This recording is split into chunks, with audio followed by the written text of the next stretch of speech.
یہ صرف لینن کی بیوی نہیں تھی بلکہ اس کی سب سے بڑی نظریاتی ساتھی تھی۔ جب لینن سائبیریا کی قید میں تھے تو کرپسکایا بھی وہیں قید ہوئی تاکہ وہ لینن کے ساتھ رہ سکے۔ انہوں نے قید خانے کی تنہائی میں بیٹھ کر انقلاب کے منصوبے بنائے۔ کرپسکایا وہ خاتون تھی جو لینن کے خفیہ پیغامات کو کوڈ ورڈز میں لکھتی تھی تاکہ پولیس انہیں پکڑ نہ سکے۔ ان کی محبت رومانوی سے زیادہ انقلابی تھی۔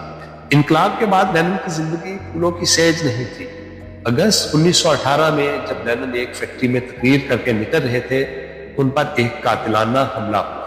فانی کپلان نامی ایک خاتون نے لینن پر 3 گولیاں چلائیں۔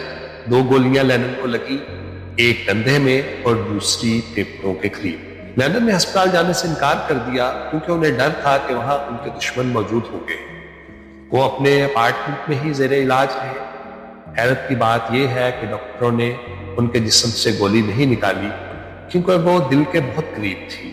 وہ گولی ان کی موت تک ان کے جسم کا حصہ رہی۔ اسی لمحے نے لینن کی صحت کو ہمیشہ کے لیے تباہ کر دیا اور ان کی قبل از وقت موت کی بڑی وجہ بنی۔ سامعین، لینن کے انقلاب کو سمجھنے کے لیے ہمیں اس وقت کے روس کے ایک عام کسان کی جھونپڑی میں جھانکنا ہوگا۔ 19ویں صدی کے آخر میں روس کا کسان جسے موزک کہا جاتا تھا عملی طور پر ایک غلام تھا۔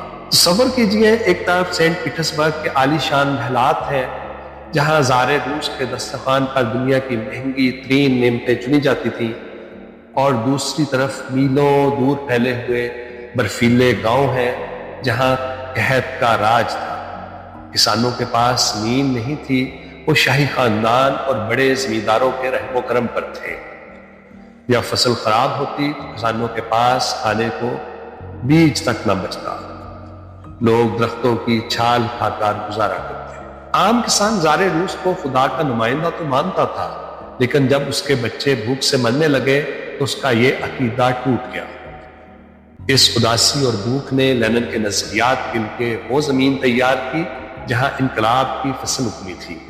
جب لینن نے نعرہ لگایا کہ زمین کسان کی ہے تو یہ ان کے لیے محض ایک جملہ نہیں بلکہ زندگی کی امید تھی۔ سوائن، اب ہم آتے ہیں تاریخ کے اس موڑ پر جہاں سے سوویت یونین کا رخ بدلنا شروع ہوا۔ لینن کے آخری ایام میں ان کے قریب 2 بڑی شخصیتیں تھیں، ٹروٹسکی اور جوزف اسٹالن۔ لینن جو اب بیماری کی وجہ سے بستر سے لگ چکے تھے، اسٹالن کے بڑھتے ہوئے اثر و رسوخ اور ان کے سخت رویے سے پریشان تھے۔ اسٹالن اس وقت پارٹی کے سیکرٹری جنرل بن چکے تھے اور وہ لینن تک پہنچنے والے ہر پیغام کو فلٹر کر رہے تھے۔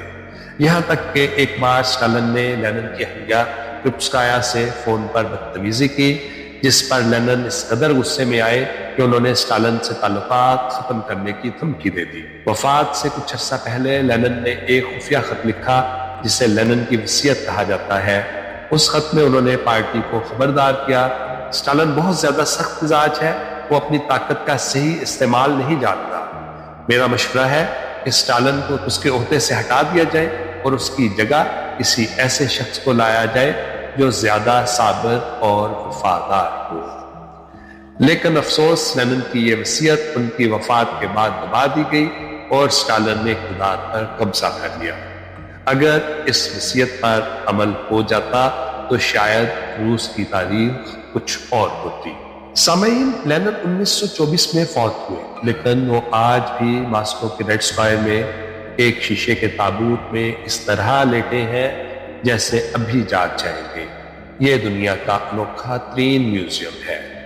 لینن کی لاش کو محفوظ رکھنے کے لیے روسی سائنسدانوں نے ایک خاص طریقہ ایجاد کیا جسے ایمبیلمنگ کہتے ہیں۔ یہ کوئی عام ممی بنانے کا طریقہ نہیں ہے۔